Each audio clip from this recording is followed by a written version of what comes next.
Hey everybody, it's Josh at Walnut Ridge.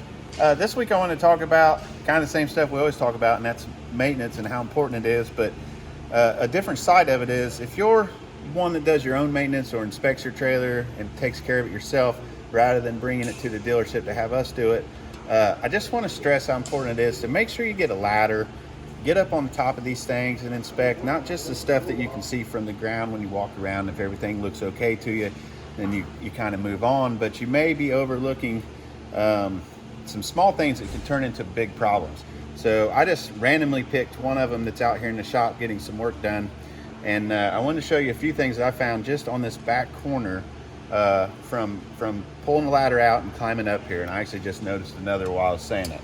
First off, there is a small little tear in the membrane of the roof on the slide out right here. All of these screws that hold this fascia on, that's covered with this Eternabond tape, are exposed. You can see it's opened up here, and this screw is exposed. This one's almost, and that one is. And if we go down, there's probably quite a few.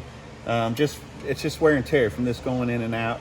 You know, this rubs on the seals, on the wipe seal as it goes in. So this is definitely a maintenance thing that you got to keep up with, and possibly put another seal over the top of that over time. Because what can happen is water can get in there. It's going to funnel right inside, especially having a hole in the roof right here in the rubber. The water can get in, it's going to rot this out. There's a gap in the sealant right here for this this trim that goes on the inside of the cutout for the slide out that the wiper seal's attached to. But this opening right here is going to act as a funnel, and water is just going to run down this wall, so it could start to delaminate this wall. If you look on here, you can see your screw cover here. It's broken off and gone, and there's no screws down here in the end of this. So apparently the factory decided they didn't want to put two screws in. There is one right here that's under the sealant that used to hold the screw cover in place, but you can see that's left this loose down here, and so this is where it's sealed on top of this is opened up, so water can get right in. The good news is there's no screw holes for the water to go into because they didn't put the screws in, so maybe it won't delaminate this wall right away, but it could start to soak into the roof, the decking underneath the membrane, and eventually maybe start delaminating this wall. And then one thing I noticed on the way up here, the glazing on the windows popped out. This isn't necessarily a huge problem because the window is sealed also. This glazing acts as a seal, and it's a lot of it's decorative, but this just needs to be put back in, which it pops into place, but these stretch over time, and then when it gets cold out, they'll shrink up and kind of pop out, so you do have to pay attention to those.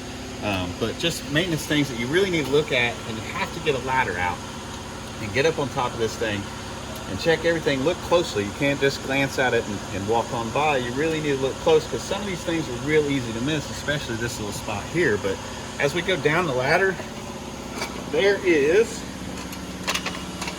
move this out of the way, there's one more spot I noticed out here, and that's where this fascia is attached right here. This seal is all opened up, but it's sealed across this rubber flap that they have on here. So this is just going to act like a funnel too, that's going to rot this slide floor out. And we get a lot of units that people come in and they don't realize their floor is starting to rot out or it's swelled up, because a lot of times in the slide outs there's a couch there, or maybe cabinets and your kitchen appliances and stuff, and you're never on that floor, so you don't notice anything's wrong with it. So that's why you really got to pay attention and look at these when you do your inspection. On the top, probably a good thing for this would have been to have a slide topper installed. That would have maybe prevented that hole in the membrane. It's going to make it a little more difficult to seal up those screws up there, but it's going to help that last a lot longer. So just some things to think about. Obviously, we would love to do the work for you and go over your unit and get everything ready for you to go. But this time of year, especially in April, tons of rain. So if this thing had been sitting out, all that damage could have started right here at the beginning of the camp season. By the end of it, you're going to see the effects of all that water getting in there, and it's going to cause problems for you, kind of ruin your camping season at the end of it, and then you'll have some bigger repairs to pay for versus just small minor stuff, just keeping up with maintenance that could have started it all. So hopefully that'll help you out, and take a look at your unit, get a ladder out, and make sure you got everything covered on there. Thanks.